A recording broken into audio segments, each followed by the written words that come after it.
Hi guys, what's up? I'm Ken from Cacao Culture and welcome back to our channel, the best place for chocolate lovers, millennial farmers, and entrepreneurs. In this video, we will talk about the second half of the post-harvest process, drying your cacao beans. Specifically, we will talk about the reason and the process of drying your cacao beans, the different drying methods, and I will share some tips with you on how to dry your own cacao beans.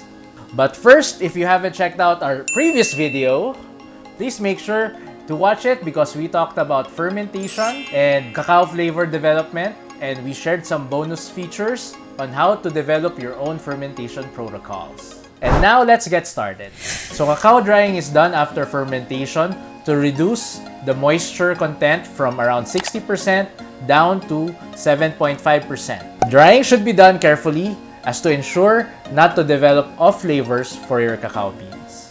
Drying should take place slowly dahil after fermentation, meron pang mga chemical reactions na nangyari inside the beans na further nagde-develop during the drying process. If the bean is dried too quickly, the cacao shells harden, trapping a lot of off flavors and bitterness inside your cacao bean. Hindi siya nagkakaroon ng chance to slowly dissipate or evaporate during the process. There are two methods in drying beans.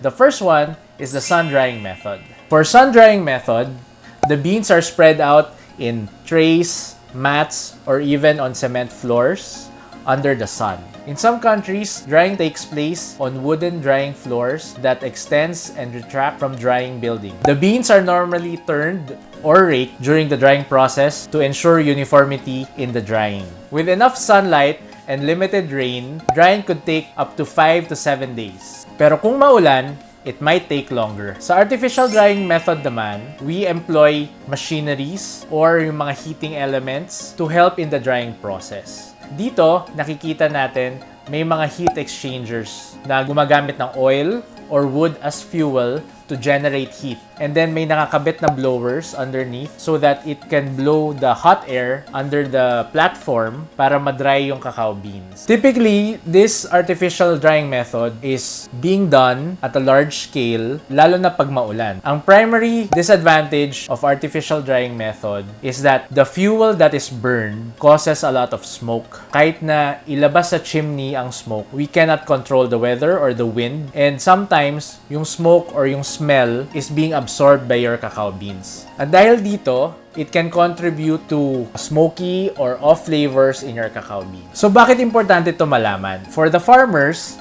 this is very important dahil if you do not bring down the moisture content, pag tinago na po natin or stinor na natin yung cacao beans, magde-develop ang mga molds.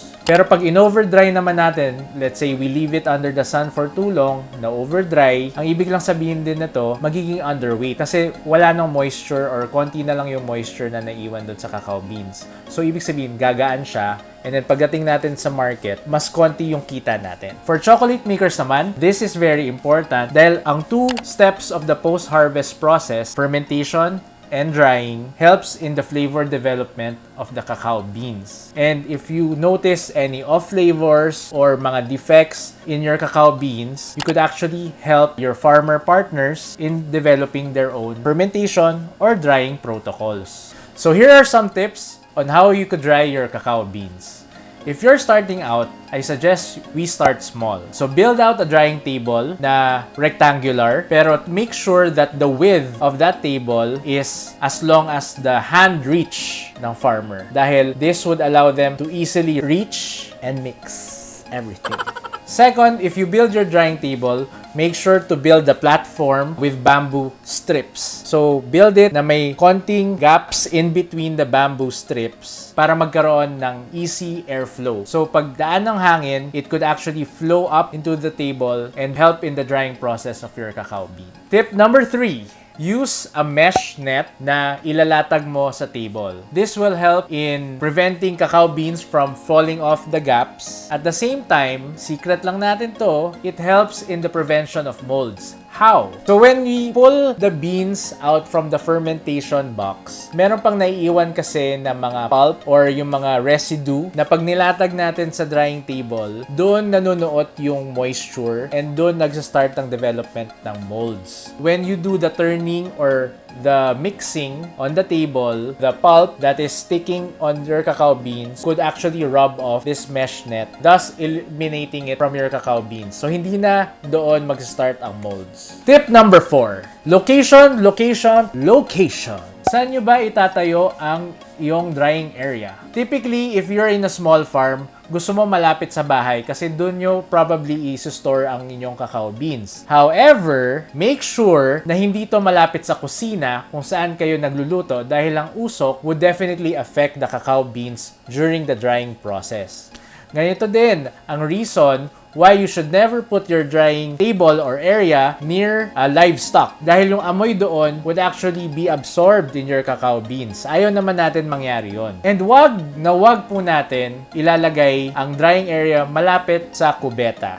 Hindi po siya hygienic. Tip number 5. So kung sa fermentation, what we try to do is control the environment inside the box. Ang dito naman sa drying is we need to adapt to the environment. So we need to know when natin siya nilagay sa drying table. Kunwari lang, nilabas natin from the fermentation area during lunchtime na nakatirik talaga yung araw at super init. How you would lay down your cacao beans is very important. So dahil sobrang init at gusto natin na hindi kaagad madry ang beans, kailangan natin siya kapalan in terms of how you would lay it out. Tinatawag nila doon is the cacao bed should be thicker during this time. And then pag pababa na yung araw or medyo hindi na ganun kainit, you could actually help the drying process by spreading the beans around the table para mas maging manipis ang cacao bed. Tip number 6. So, definitely hindi natin nakokontrol ang weather. So, kailangan yung drying table natin is either merong plastic roofing that you could actually roll up and down kung may ulan or wala, or some kino-cover lang talaga nila pag uulan. So again, it's about adaptability during this process.